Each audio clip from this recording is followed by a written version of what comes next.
Бажаю здоров'я, шановні українці, українки.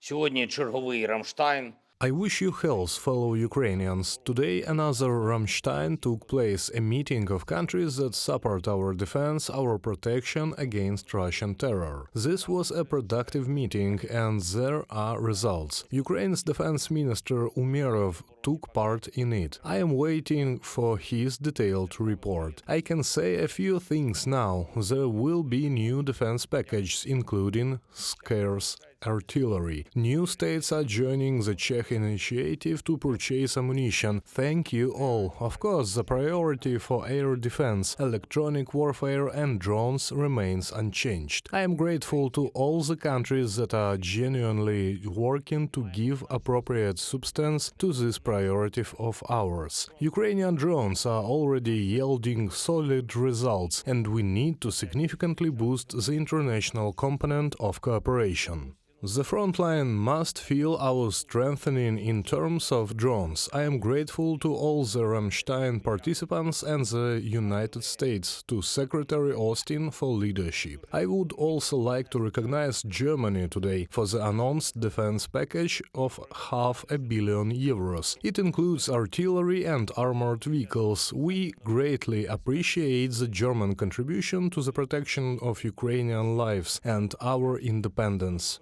I held a meeting on our international activities in March and April. New security agreements with partners are being prepared for signing, and new legal steps will be taken to bring Russian war criminals to justice. It is important that this movement, the movement of justice, has constant momentum, constant strengthening. I am grateful to everyone in the team of our state and in all international institutions who are working for this, for justice. The Russian state, its leadership and every war criminal must be held accountable for everything they do, and in particular they must be held accountable in the legal sphere. The world needs to see how international justice works in response to aggression and terror. I'll give you just one example right now. Sumy region that borders Russian territory. There are constant Russian attempts to bring in a subversive group, constant terrorist attacks and shelling. The Russian army is trying to burn our border villages to the ground. From the beginning of March to the present day, Russian aviation has dropped almost 200 guided bombs on the communities of Sumy region alone, targeting villages, cities and civilian infrastructure. The obvious need for Ukraine is to bolster our air defense in such a way as to make this terror impossible. In Sumy, Chernihiv, Kharkiv, Donetsk, Luhansk and southern regions, wherever it is needed, our partners have the appropriate systems. We need to expedite the F-16 program as much as possible too. I thank everyone who helps. It is important for the great countries that have the necessary weapons to be truly great in protecting lives, not to keep these weapons in depots somewhere, but to make sure that patriots and everything else actually works to save lives. Today I would like to recognize the warriors of the State Border Guard Service of Ukraine, all those who destroy Russian saboteurs, destroy their drones and help people in the border communities of Ukraine. In particular, I would like to recognize warriors of the Sumy detachment, Chief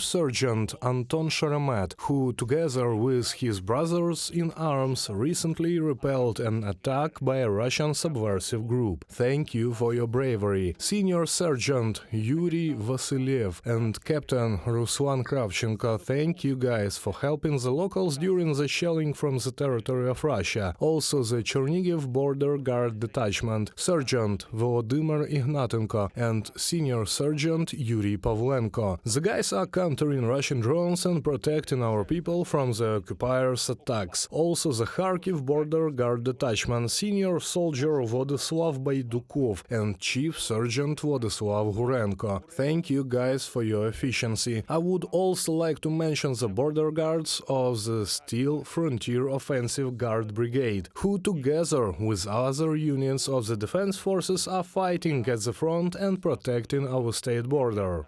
Senior soldier Roman Dubovsky and sergeants Oleg Kisley and Władysław Yakimenko, as well as Staff Sergeant Yevgen Doroshenko, especially deserve our gratitude this week. Thank you, warriors, and all your brothers in arms. And one more thing. Today I spoke with President of the European Council, Charles Michel. We talked about defense support for our country and about relations with the European Union and its member states. We are preparing for a meeting of the European Council and for important European decisions this year. In particular, economic ones, including the continuation of trade liberalization between Ukraine and the European Union, which is one of the vital elements of our resilience in the time of defense against Russian aggression. We are also preparing political decisions. In particular, it is crucial for us in Ukraine and for the whole of Europe that real negotiations on Ukraine's membership begin in June without delay. This will send the right political signal that Europe is strong enough to resist Russian pressure. Thank you to everyone in the world who help us. Glory to all our people who fight and work for Ukraine. Glory to Ukraine.